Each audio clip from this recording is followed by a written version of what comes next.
नमस्कार दोस्तों।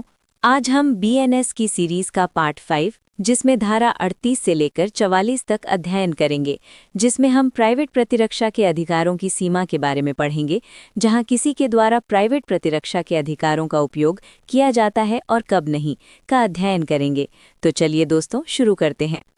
बीएनएस की धारा 38 शरीर की प्राइवेट प्रतिरक्षा के अधिकार का विस्तार मृत्यु कारित करने पर कब होता है। शरीर की रक्षा में मृत्यु तक जा सकते हैं अगर हमला हो और उससे युक्ति युक्त रूप से ये आशंका कारित हो कि अन्यथा ऐसे हमले का परिणाम मृत्यु होगा, जैसे मृत्यु का खतरा, घोर उपहति यानी खतरनाक चोट का डर, बलात्कार, अपहरण, अम्ल फेंकना आदि में प्राइवेट प्रतिरक्षा के अधिकार में मृत्यु तक कारित कर सकते हैं। 39 कब ऐसे अधिकार का विस्तार मृत्यु से भिन्न कोई अभानी कारित करने तक का होता है। यदि मृत्यु का खतरा, घोर उपहति, खतरनाक चोट का डर, बलात्कार, अपहरण, अम्ल फेंकना आदि में से किसी प्रकार का नहीं है, तो शरीर की प्राइवेट प्रतिरक्षा के अधिकार का विस्तार हमलावर की मृत्यु स्वेच्छा कारित करने तक का नहीं होता, किंतु इस अधिकार का विस्तार धारा 37 में विनिर्दिष्ट निर्बंधनों के अधीन रहते हुए हमलावर की मृत्यु से भिन्न कोई अपहानी स्वेच्छा कारित करने तक का होता है। बीएनएस की धारा 40 शरीर की प्राइवेट प्रतिरक्षा के अधिकार का प्रारंभ और बना रहना। शरीर की प्राइवेट प्रतिरक्षा का अधिकार उसी क्षण प्रारंभ हो जाता है जब अपराध करने के प्रयत्न या धमकी से शरीर के संकट की युक्तियुक्त आशंका पैदा होती है, चाहे वो अपराध किया न गया हो, और वो तब तक बना रहता है जब तक शरीर के संकट की ऐसी आशंका बनी रहती है। बीएनएस की धारा 41 कब संपत्ति की प्राइवेट प्रतिरक्षा के अधिकार का विस्तार मृत्यु कारित करने तक का होता है।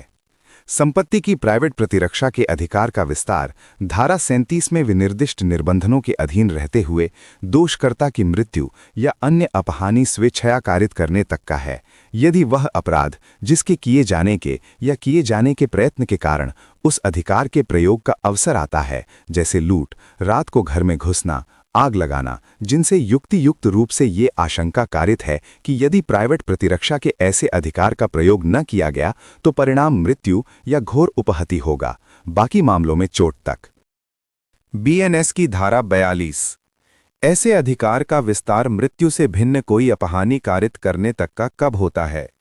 यदि वो अपराध जिसके किए जाने या किए जाने के प्रयत्न से प्राइवेट प्रतिरक्षा के अधिकार के प्रयोग का अवसर आता है, ऐसी चोरी, रिश्ती या आपराधिक अतिचार है जो धारा 41 में विनिर्दिष्ट विवरणों में से किसी प्रकार का नहीं है, तो उस अधिकार का विस्तार स्वेच्छया मृत्यु कारित करने तक का नहीं होता, किंतु उसका विस्तार धारा 37 में विनिर्दिष्ट निर्बंधनों के अधीन रहते हुए दोषकर्ता की मृत्यु से भिन्न कोई अपहानी स्वेच्छया कारित करने तक का होता है। बीएनएस की धारा 43 संपत्ति की प्राइवेट प्रतिरक्षा के अधिकार का प्रारंभ और बना रहना। संपत्ति की प्राइवेट प्रतिरक्षा का अधिकार संपत्ति खतरे से शुरू, चोर भागे या पकड़े या बरामद जाए तब तक रहता है।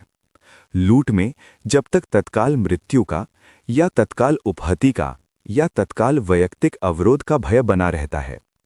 आपराधिक अतिचार या रिश्ती में तब तक बना रहता है जब तक अपराधी आपराधिक अतिचार या रिश्ती करता रहता है। गृहभेदन में सूर्यास्त से सूर्योदय के बीच जब से गृहभेदन आरंभ हुआ तब से गृह अतिचार होता है तब तक। बीएनएस की धारा 44 घातक हमले के विरुद्ध प्राइवेट प्रतिरक्षा का अधिकार, जबकि निर्दोष व्यक्ति को अपहानि होने की जोखिम है।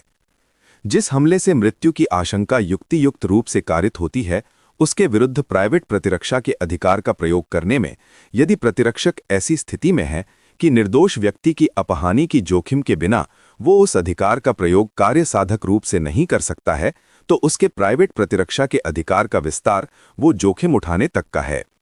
जैसे कभी अगर भीड़ में गोली चलानी पड़े और भीड़ में मासूम हो और उसको चोट लगे भी तो कोई अपराध नहीं है। अगर आपको ये जानकारी उपयोगी लगी तो लाइक करें और शेयर करें। नए अपडेट्स के लिए हमें सब्सक्राइब जरूर करें। धन्यवाद।